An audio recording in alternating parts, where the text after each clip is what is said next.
And then slides.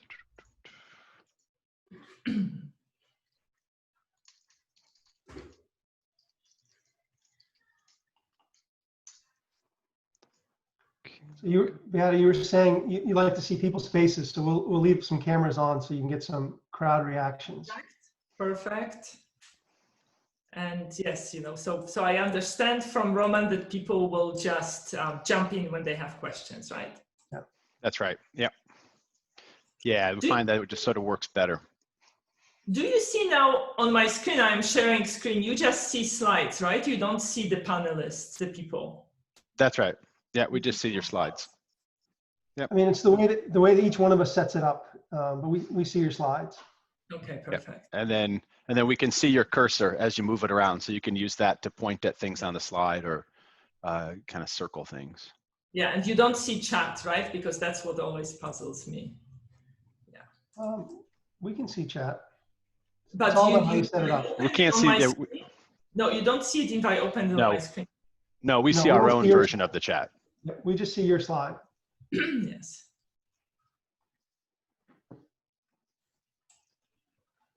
Okay, well, great. So let's get started. So for those of you who are new, the house rules are we treat this just like a regular seminar. So if you have a question, unmute yourself and just break in like you normally would during a seminar, or you can use the raise your hand functionality if you feel more comfortable doing that. We also have a Ben in the chat room who can answer questions too. So if you have a smaller question or a question you don't want to address to, don't want to stop the seminar for, go ahead and submit it there, and Ben will get back to you. Okay, Beata, you have an hour. Have at it. Perfect. Thank you very much for having me. It's a pleasure to be joining you today to talk about unraveling deep integration, about the local labor market effects of the Brexit referendum. This is joint work with Ben and Catherine. They are both my PhD students, and they are about to graduate. And this is part of their dissertation research. This is also joint work with Leila O'Kane, who is from Burning Glass Technologies, the company that provided us with data for this project. Now, as we've heard, Ben will be answering questions on the chat. Ben is hiding under pseudonym Fanny, so don't be surprised if it's Fanny rather than Ben answering questions. So decades of international trade literature have been spent understanding the effects of trade integration, including shallow and deep trade integration. This paper is about opposite. It's about the impact of unraveling of decade-long deep integration between the United Kingdom and the European Union. Now, most of the literature is about trade in goods, about the impact of regional trade agreements on trade in goods. Here we are going to look at trade in services. The UK is a services-dominated economy, and the big impact of deep trade integration works, among others, through services. And we were interested in how this unraveling of trade integration will be affecting online job advertisements. And I think these online job ads are as close as we can get to saying something about labor demand, while when we look at employment figures, that's an equilibrium outcome.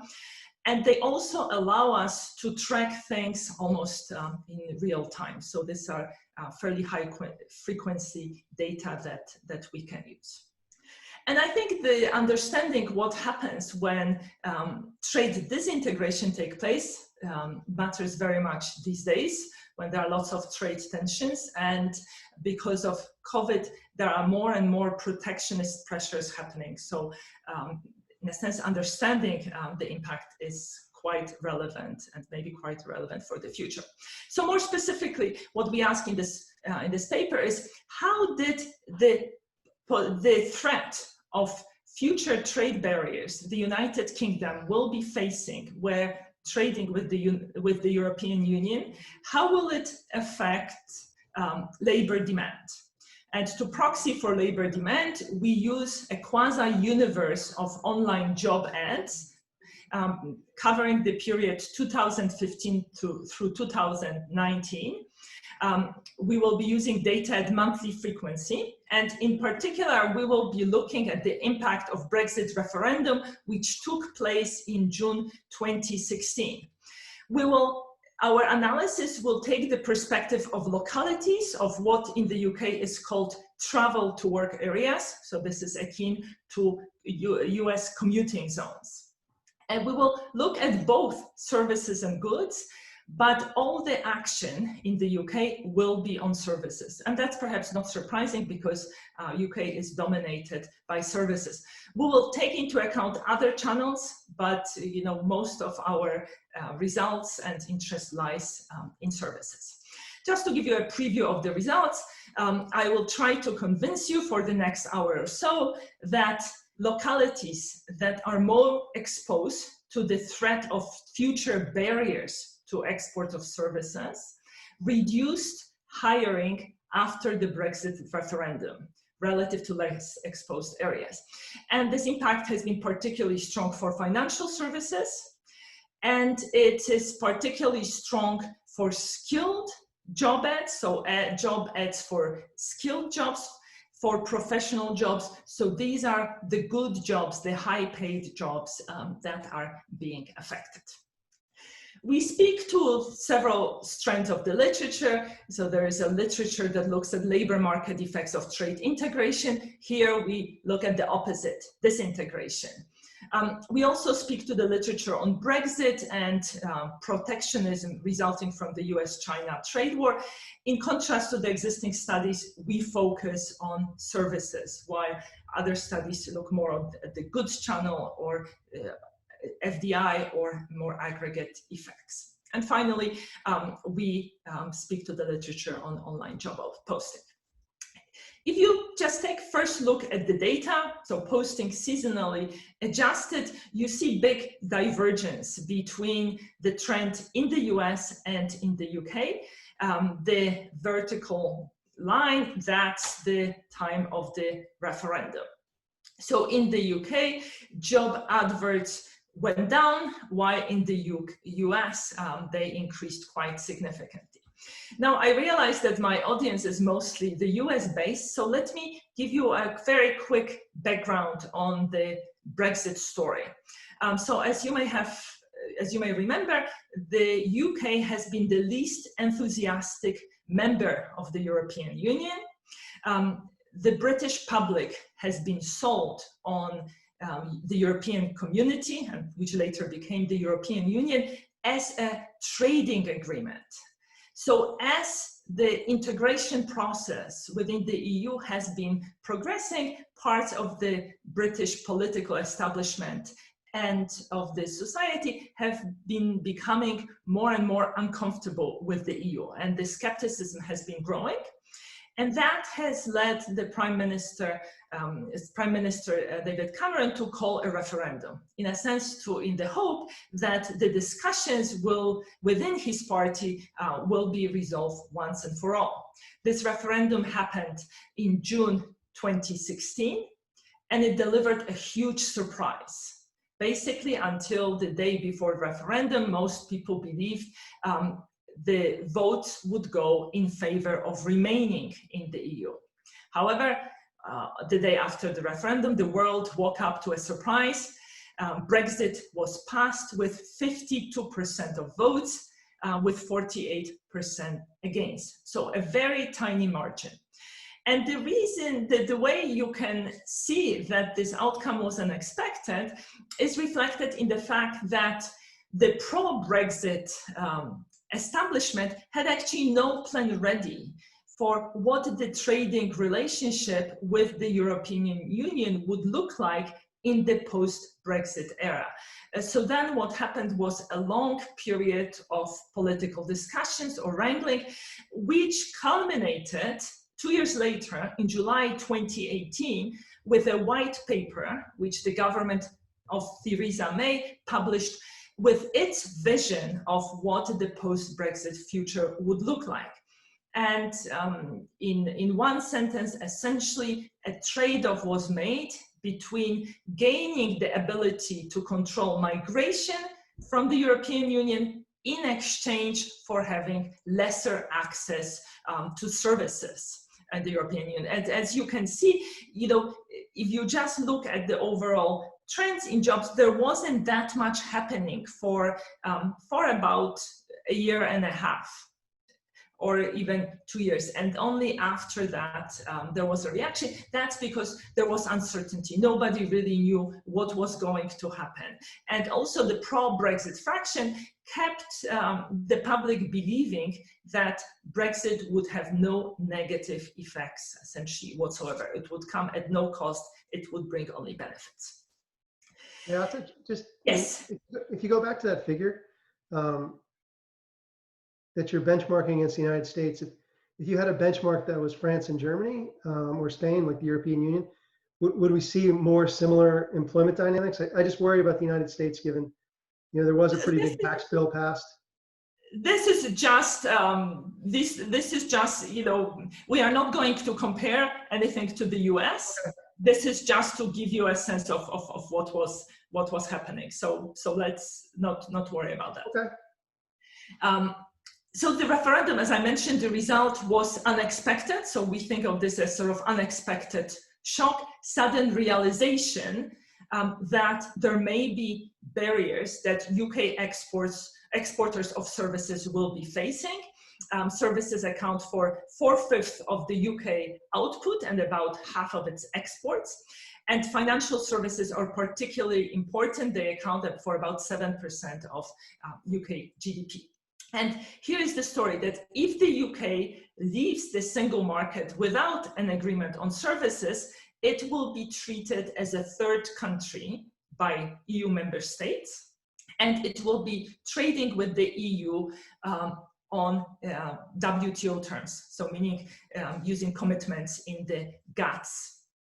Now, why am I saying if? Well, Brexit actually did happen at the end of January of this year.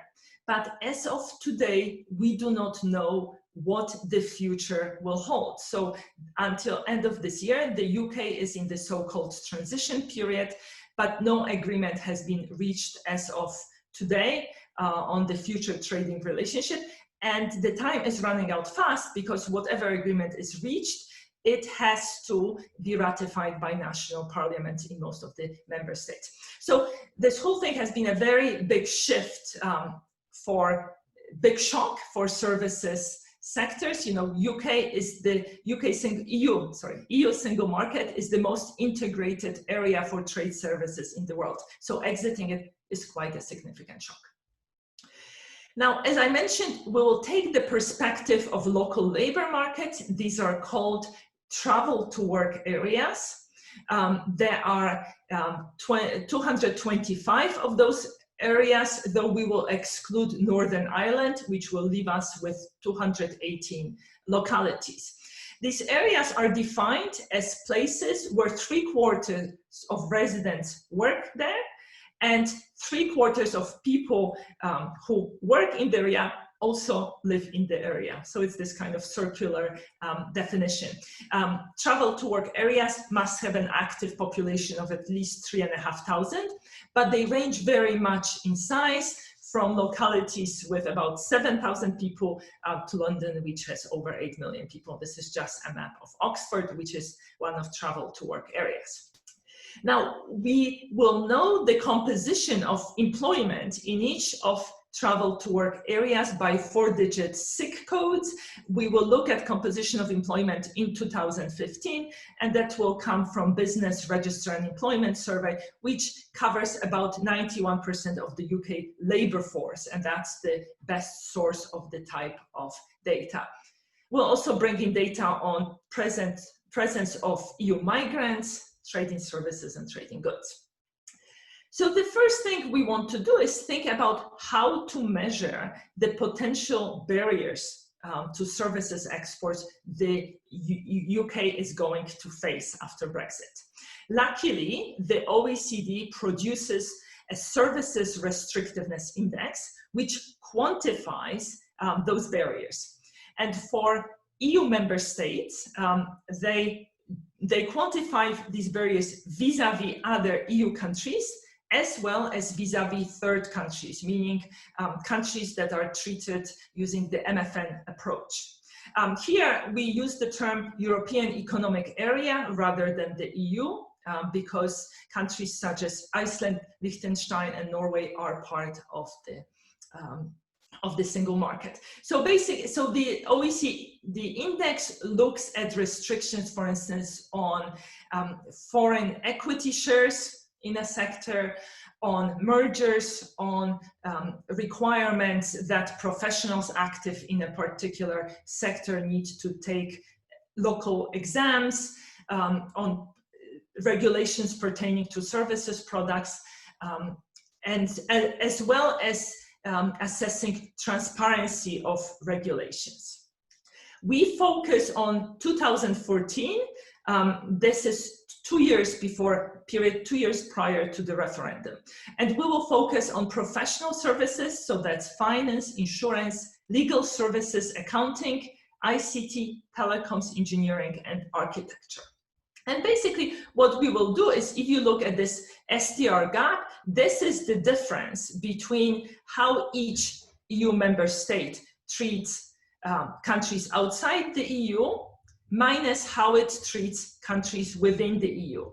There are slight differences between EU member states in terms of services restrictiveness. So that's why these measures will be at the country level, and we take the average weighted by EU exports of relevant services to the European Economic Area. So this is in a sense, think of this as export weighted average increase in barriers UK will be facing in sector J.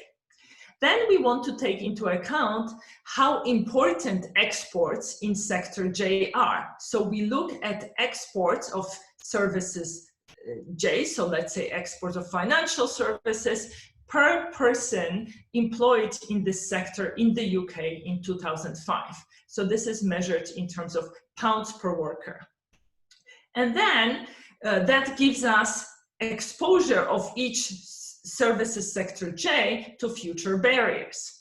Now we want to bring it to the level of locality, so travel to work areas. So what we do is we ask how important to each locality sector J is. So basically how important it is in terms of employment share in the pre-Brexit referendum year 2015. So basically localities which are heavily dependent on employment in financial services, to them restriction for financial services will matter more, while those that are more focused on ICT will give bigger weight to restrictions in ICT sector. Now, these differences between treatment of other EU member states and treatment of third countries, so treatment on MFN basis, are quite substantial. Here we have graphed the value of the index, which ranges from 0 to 1 for the situations where the restrictions are quite large. So if you think about Poland and the restrictions it imposes on legal profession, legal services, they are very they are very high vis-a-vis WTO members, and essentially very small vis-a-vis the EU members. And so there is a substantial difference. So here, these are restrictions of the nature of requiring lawyers to take local exams or limiting foreign equity share, for instance, in law firms. Right? And here you can see legal services on top, but also you see restrictions in engineering, accounting, and so on. Now, you may think that it's only London that cares about services. This is not the case. Actually, Edinburgh and Halifax are the two places which are going to be potentially affected very much. And here you see the map of travel to work areas where where the darker colors signify higher exposure of the region to those barriers. Now, what about tariffs? Certainly, we need to take into account trade in goods. And basically, if there is no trade deal that is reached by the end of the year, the UK will trade with the EU on WTO terms. What would this mean? This means that about 2% of tariffs will be in excess of 15%, about 37% will be above 5%. And of course, you know, firms are differentially affected by this uncertainty about tariff treatment, depending on the composition of products they export. So we take into account the threat of tariffs on UK exports. In robustness checks later, we look at intermediate imports, you know, how potentially intermediate imports would be affected if the UK and the EU were to trade on WTO terms. Actually, we don't get any action here. Perhaps that's because reasonably early after the referendum, the government kept talking about actually having zero tariffs on imports with exception of agriculture and a few lines of products. So this is, so here, the measure, the exposure to tariffs in goods is defined analogously. So we look at the average MFN tariffs. So we take tariffs for 6-digit HS products that belong to sector J, and then we take the average tariff, average MFN tariffs, since now there are no tariffs. If there were no agreement, the UK would be subject to MFN tariffs. And then we look at exports per person employed in that particular sector. And this will give us tariff exposure for each manufacturing sector. These are 4-digit SIC sectors. And then to bring it to our travel to work area, we ask what share of employment in that area is in sector J, right? And that gives us weighted tariff exposure. Yes? I had a quick question, which is, I keep kind of thinking of it in terms of the Otterdorn and Hansen stuff. And then I would have, do you do anything more looking at it from the import side, like maybe these goods producers would actually be hiring more because they wouldn't be, they'd be producing more in Britain for the local market or something like that. Sort of an Otterdorn and Hansen in reverse type effect. We've tried to play with that, and we haven't found any action there. Okay. So now one explanation could be that basically early on the government was talking about keeping tariffs on imports at 0, with the exception of agricultural products. So in a sense, you know, there were some industries like pottery that was very vocal about the need for being protected, but actually offering protection was not very much on the table. And I think that's why there is not much action there. It wasn't a stated purpose of Brexit.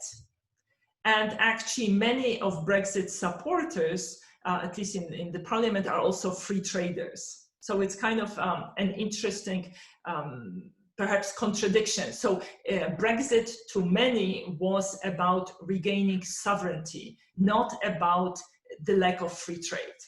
For the general public, what was fueling Brexit was large inflows of migrants from Eastern Europe, particularly from Eastern Europe, but also from Western Europe. So here, if you look at tariff exposure, so exposure to tariff in goods, there is quite a variation across localities, and it's somewhat different from exposure of, quite different for exposure of services. Now, our job, yes? Good question. These seem like a different measure than the service trade restrictiveness index, if I remember how those are constructed. Usually there's like some, isn't there like usually like an elasticity adjustment that? No, it's the same thing. So this is the. in that term, that trade restrictiveness, isn't it somehow adjusted by like an elasticity someplace? No, I think you're thinking of the World Bank index. Okay.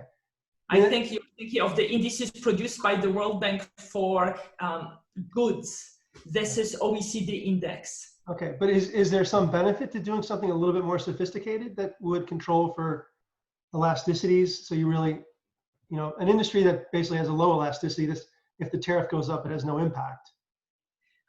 It's an interesting suggestion. We actually haven't thought about this. Okay. All right. Thank you. That's an interesting suggestion. Okay, so where were we? Okay, so job posting data. So Burning Glass Technologies, it's a company that scrapes, you know, quasi-universe on online job postings. They do it on daily basis. They source it from, in the UK, from more than 40,000 job boards and company websites.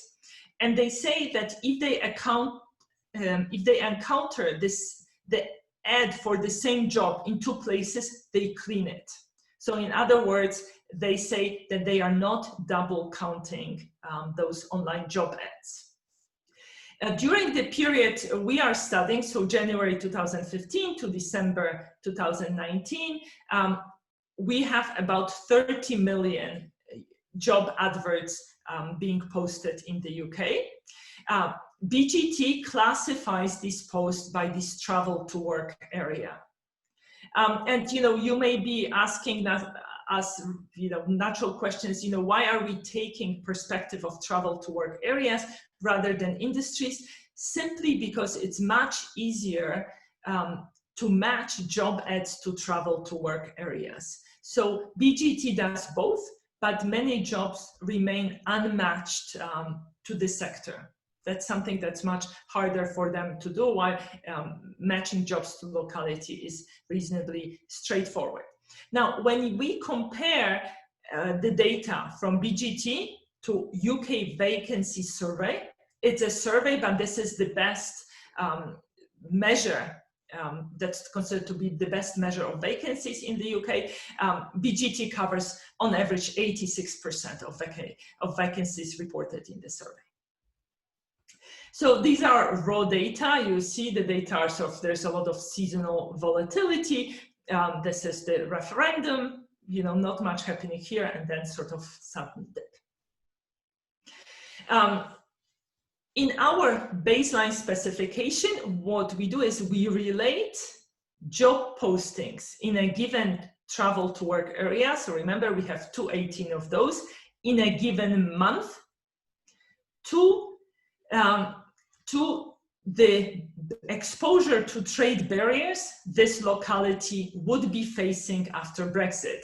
So think of this as diff in diff. We have exposure, and then we have before and after the Brexit vote. We control for year-month fixed effects. We control for travel to work area fixed effects, and we also control for a set of other variables. We cluster on travel to work area and then on year month. So this is two-way clustering here. We consider other channels through which Brexit vote may have affected hiring. So you may recall that right after the referendum, pound has lost a lot of value. So it fell by 8% vis-a-vis the dollar and 6% vis-a-vis the euro. So Swati Dhingra and her co-authors have shared with us measure of how relevant this depreciation was to each sector, depending on geography of trade in each sector. So they came up with a separate measure for exports and separate measure for imported inputs.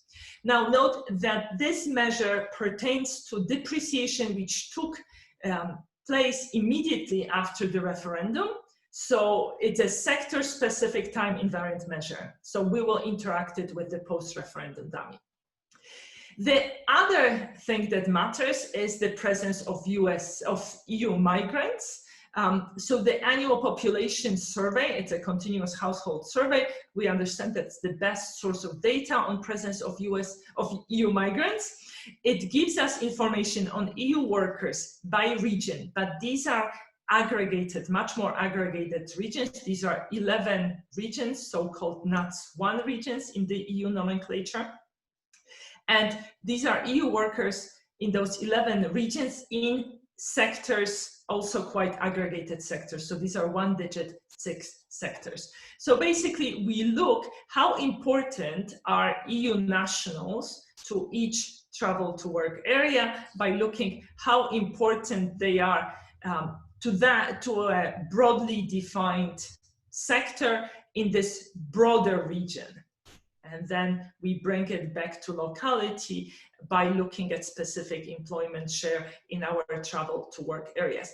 And we look at EU workers from all over EU, as well as workers from Eastern Europe.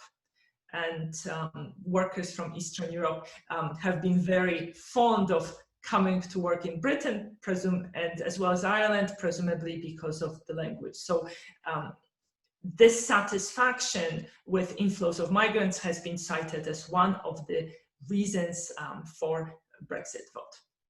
So finally, some results. So remember, think of this as diff in diff with sort of continuous treatment. This is so before versus after referendum and travel to work area exposure to barriers to exports of services to the European Union. Whether we use this variable by itself or whether we control for trade, for potential restrictions to trade in goods, whether we control for exchange rate impact via imports and exports, presence of migrants, we get the same message. The threat of barriers to export of services translates into fewer online job ads. These effects are not only statistically significant, they are also economically meaningful. A 1 standard deviation increase in exposure to barriers to services export reduces posting by about 3%. Now, average monthly postings amount to about 2,500. So this is a decline of 74 postings per month per region. So what would this mean in aggregate? Well, if all travel to work areas had exposure at the 10th percentile, cumulatively throughout the 3.5 years after the Brexit vote, that would mean 1.5 million fewer job postings. Just to put it into perspective, in 2019, UK had about 33 million people employed. So this would be quite a significant number. If you come back to this table, the only other variable that seems to matter is exchange rate, and that suggests that depreciation may be good for exports and therefore hiring may lead to hiring. Now, next, we are quite interested in when this effect takes place, and also we are worried about pre-trends. So what we do is now we look at quarterly impacts and we drop. So this is the quarter of the referendum, this is the quarter before referendum, and the 2 quarters, so my T-2 and T-3 are dropped.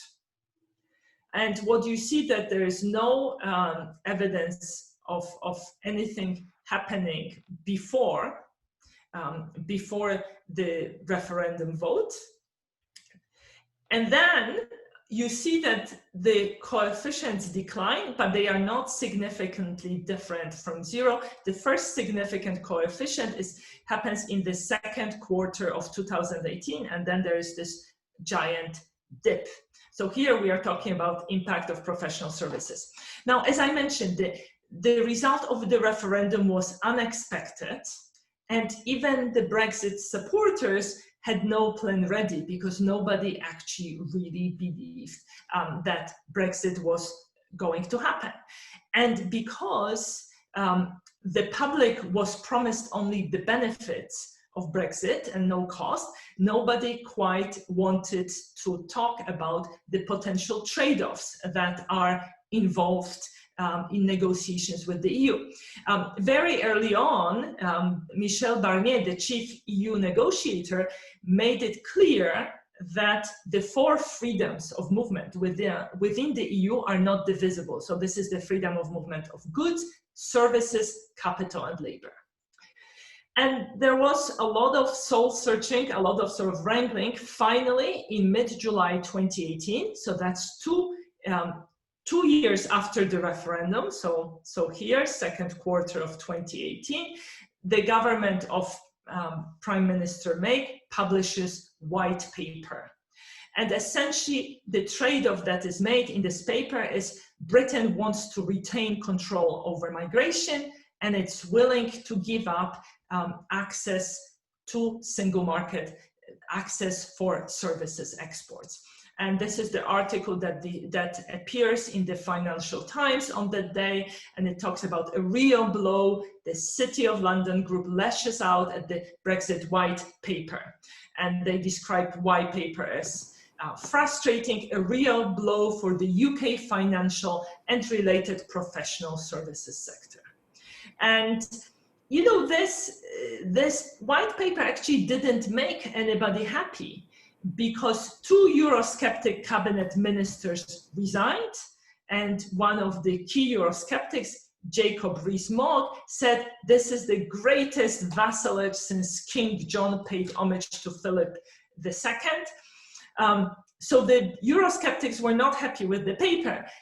At the same time, the services industry, particularly the City of London, was very unhappy because, as the article mentions in the Financial Times, the white paper confirmed that Britain would seek a free trade area for goods, but it also sets out plans for a looser relationship on services, which represent 80% of the British economy, including financial services.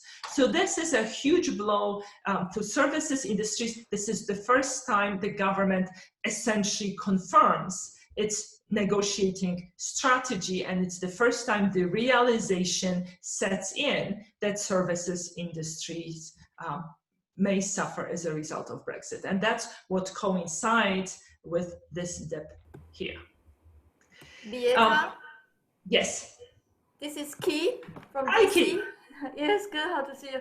My question is, do you try on other kind of employment rather than services, profession? I mean, I believe in your result. It would be good to see how about manufacturing employment or any other type of services employment that may not be impacted through Brexit.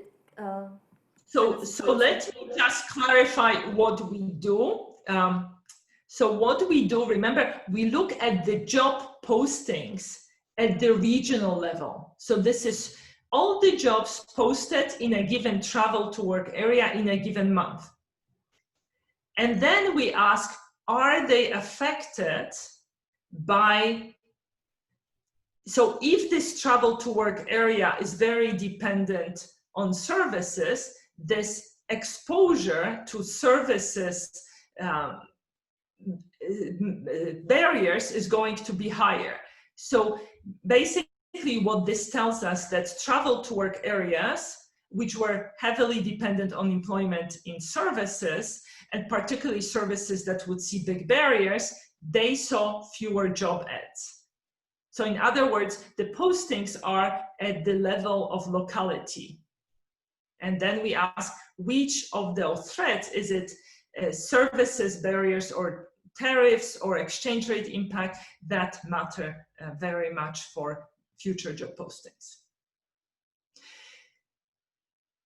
The second thing we do is we focus just on the post-referendum period, and we are trying to see, can we link these developments to some measures of uncertainty about Brexit.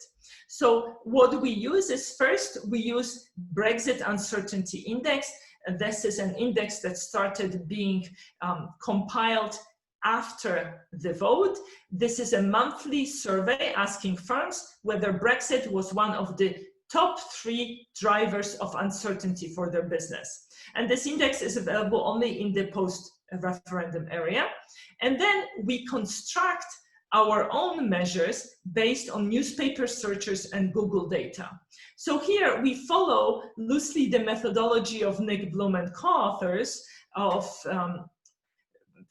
that they use in Economic Policy Uncertainty Index and World Trade Uncertainty Index. Basically, we require that a newspaper article needs to have one of those terms related to trade, and the term that includes word Brexit, leave EU, EU or no deal. And then we search top 10 UK newspapers by circulation, and we calculate a monthly index. So one index is based on newspapers, another one is based on Google Trends. And this is the development in those indices. And basically, if we just focus on this continuous measure of uncertainty here, as I said, we are just looking post-vote period, whether we look at Google index, newspaper, or this decision-making panels, this survey of firms, we find the same results. Bigger effect in periods of greater uncertainty.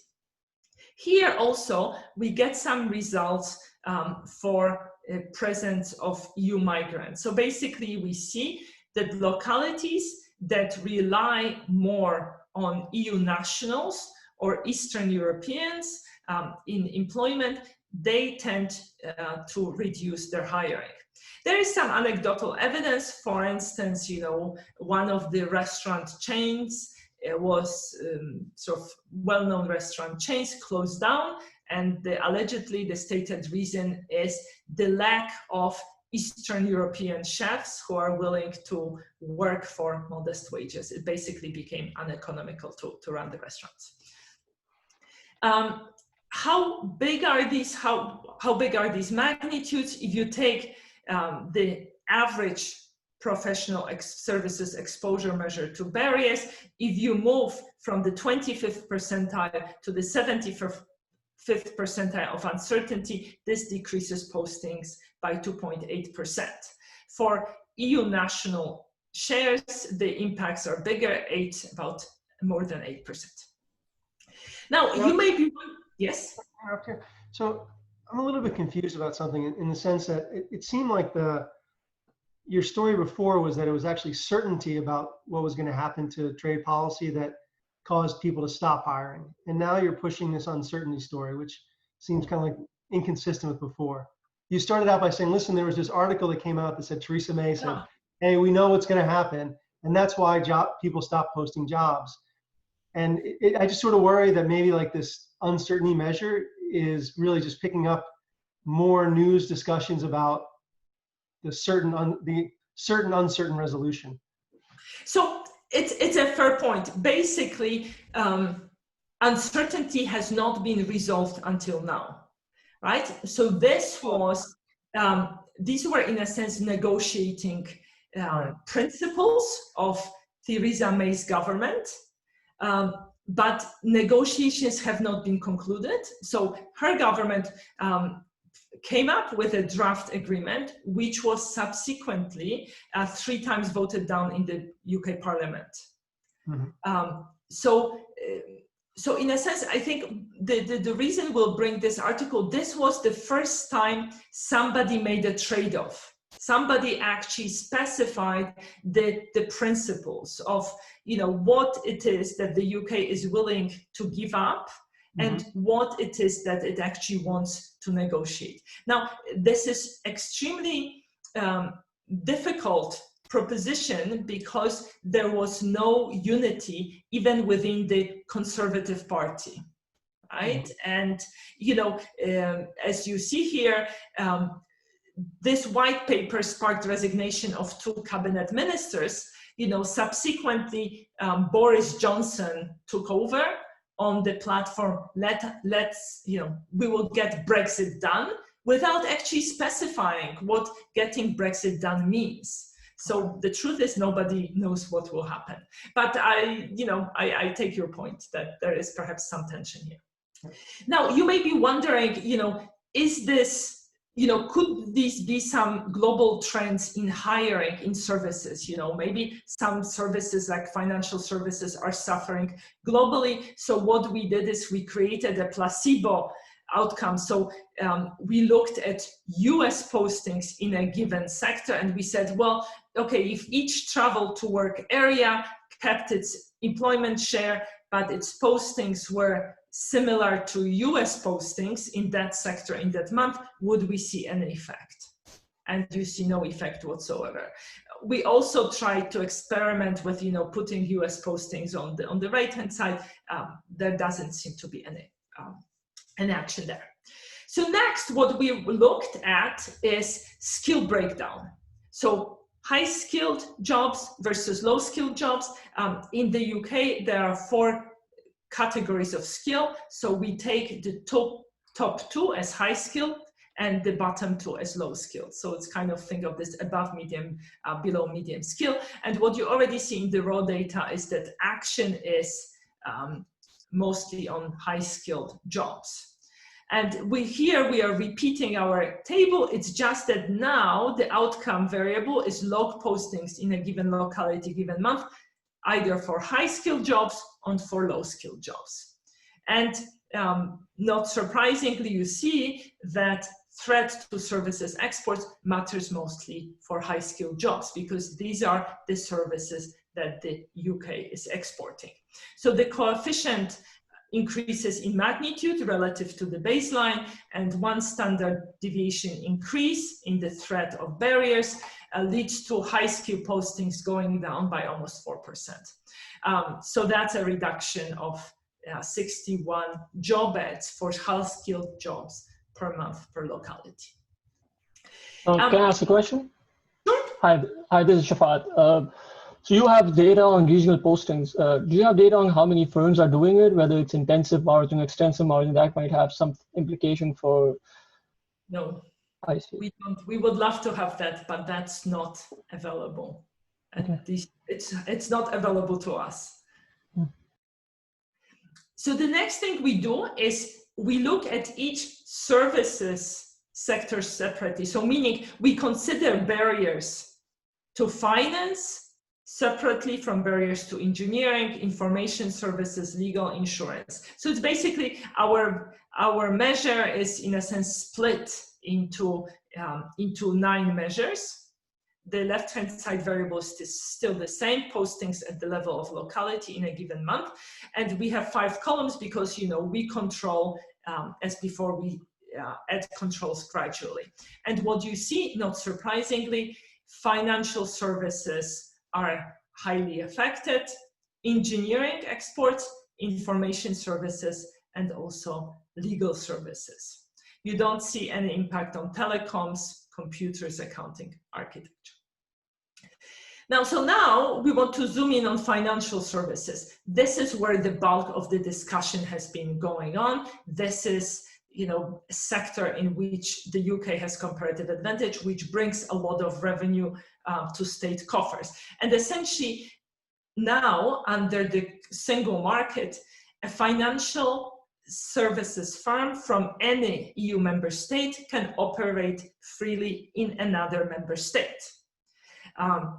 This is called passporting, right? Now, and very early on, it became pretty clear that this passporting would be withdrawn, and the UK government was pushing for equivalence, essentially the EU saying that regulation of financial services in the UK are equivalent to those in the EU, and therefore UK financial firms can operate in the EU.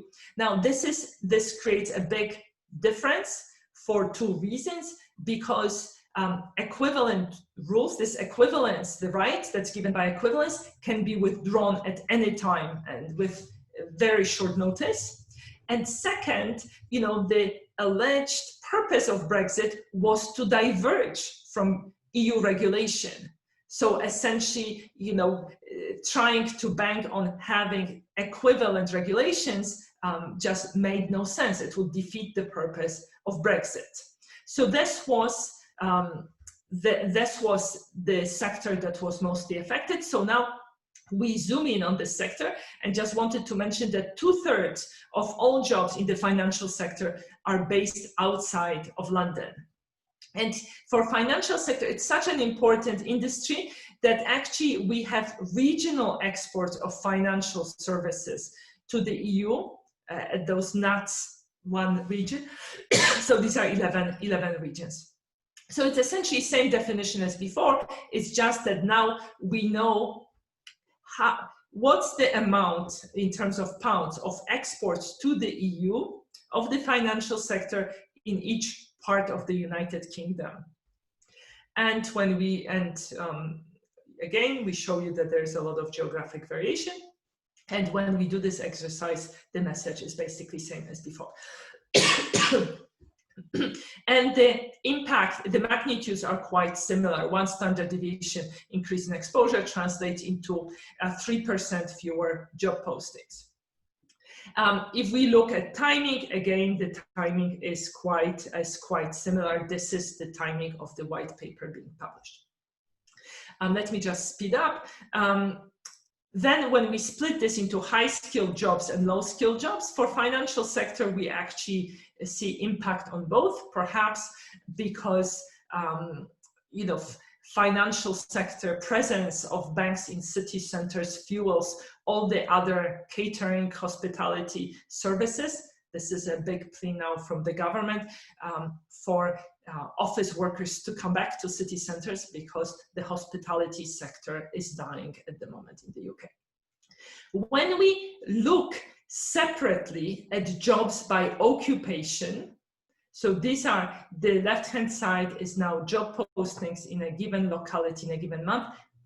By occupation, you see the biggest coefficient for managers, directors, and senior officials, professional occupations, associate professional occupations, skilled traders, sales, and customer service. You may be wondering why there's an impact on plant operators process. These are people who install lights in office buildings, some of them. These may be people who are maintaining computers. We actually don't see much action for admin jobs, caring, leisure, elementary occupations. So these are good jobs that are being affected. So for instance, for sales, the impact of 1 standard deviation increase, it's about 6%, for managers, directors, and senior officials, 10%. Now, we do a series of robustness checks. We exclude London. The results are equally strong, perhaps slightly lower coefficient. We control, you know, for shares. This is speaking to this argument about shift share regressions. We have alternative specifications of tariff measure, alternative definition of tariffs. We control for tariffs on import competing industries. So protection, this is what Sam was referring to, intermediate imports, NTB on goods. We actually get no traction on trade in goods. You may be wondering why that is. There's a paper that a working paper just appeared last month by Fetter and Wang, and they basically make the argument that because tariffs on goods have not materialized yet, firms kept on producing. But uncertainty meant that firms stopped investing in capital, but they were hiring workers. So essentially, they were substituting labor for capital. And they said, if that is true, you should be observing a decline in productivity. And this is what they observe at the level of UK regions. Though they don't link it specifically to trade barriers, but they observe it, decline in labor productivity in the UK after the referendum. So to conclude, I've been trying to convince you that just the threat of barriers to UK export of services has resulted in the lower hiring or lower labor demand as captured by online job ads in localities that are more exposed to those threats, and that high-skilled jobs and good jobs, professional jobs, highly skilled jobs, were mostly affected. And this impact was particularly acute for financial services. Thank you. Okay, great. Thank you very much, Beata. So now we'll just open the floor up to questions, comments, anything you want to, you just raise your hand or just jump in, or you can even go through the chat room if you'd like.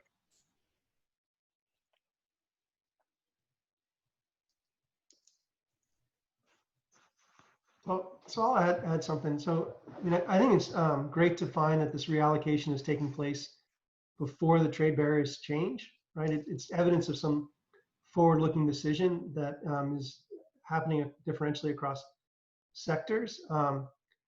It would be interesting to sort of relate that into how easy kind of trade reallocation takes place.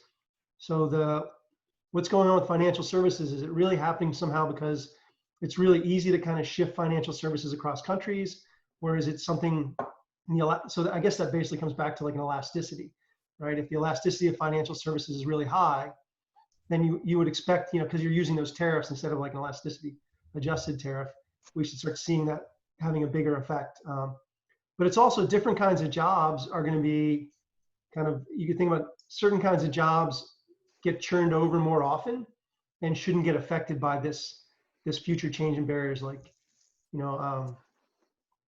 summer vacation. Sorry, go on. No, go ahead. No, I was just going to say, and then there's also certain kinds of jobs, or like if a job was like a short run job, right, where you're always churning people out, you would think the future change in barriers is going to have no impact today. So I think it's really interesting results, but it also suggests like a few more avenues of study to sort of see what's really driving these things.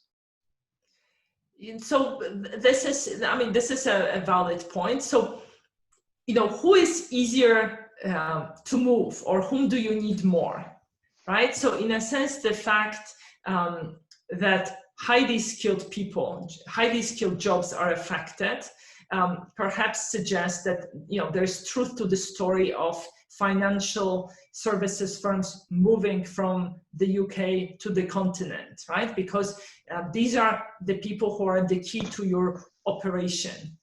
Sure.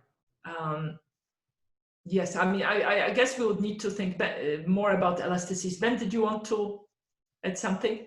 Sorry, I saw you waving. No, okay. So yeah, I guess we need to think more about what's...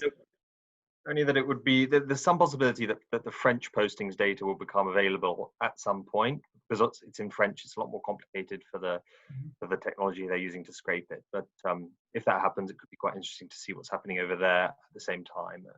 But that's another sort of thing for the future, I think.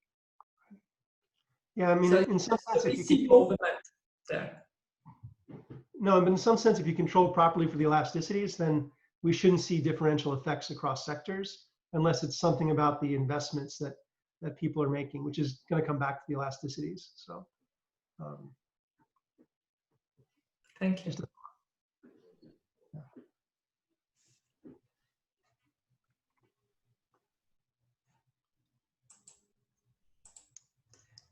Anybody else? This is the curse of Zoom seminars, right? Everybody more quiet than in sort of normal seminar. So I find it interesting that people responded so much in advance, given that nothing's really happening. I thought, like, it's been such an uncertain kind of transition from Brexit to whatever comes after Brexit, but it seemed like in the very beginning, no one believed anything was going to happen. And then nothing seemed to happen. And so the fact that people now are reacting on something, maybe in some sense, the postings data is a way of backing out what people thought was going to happen. And I think it's been a hard thing to figure out what was going to happen next. I think, you spoke to with the uncertain measures. See, so it's so nobody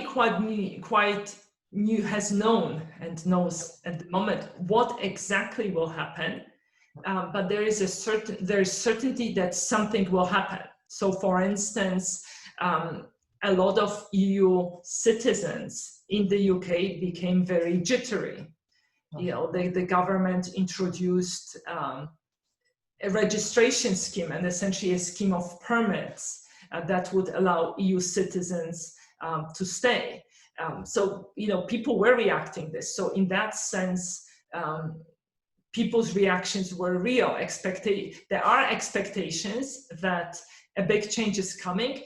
Just nobody quite knows the outcome of negotiations. But the fact that services will suffer, or the expectation that services will suffer, has been first time floated, you know, for sure, in that white paper, and since then it has been cemented. So essentially that has been pretty much accepted, that this is the price of Brexit, because very early on it became clear that there is no support for staying in the single market, which is required for uninhibited access for services. Okay. If I may just add a short point on Georgia's point, is that hiring a worker is an investment, right? And so the option of waiting when uncertainty arrives is a natural one. Maybe for other outcomes, you might not see as much, but this is an investment decision. So I found it persuasive.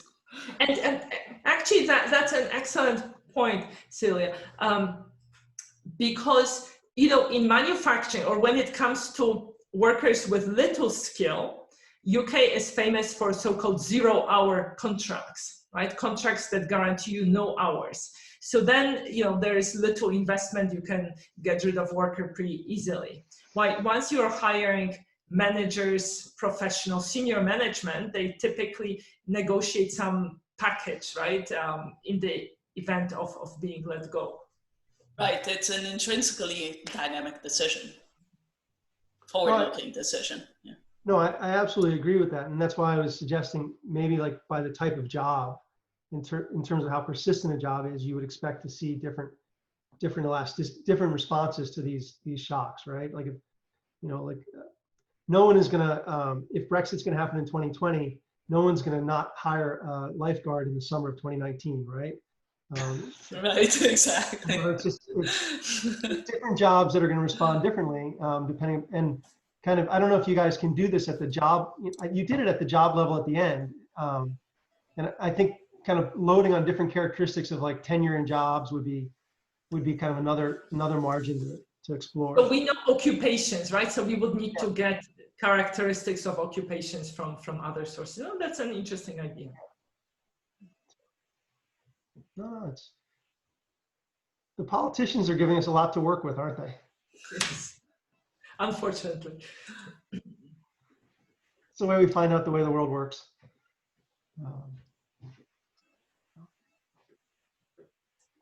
Great. All right, cool. Yeah, so Roman, you can go ahead and stop the recording. I think we'll call this the official end. I suppose it's getting late for everybody anyway on the presentation side.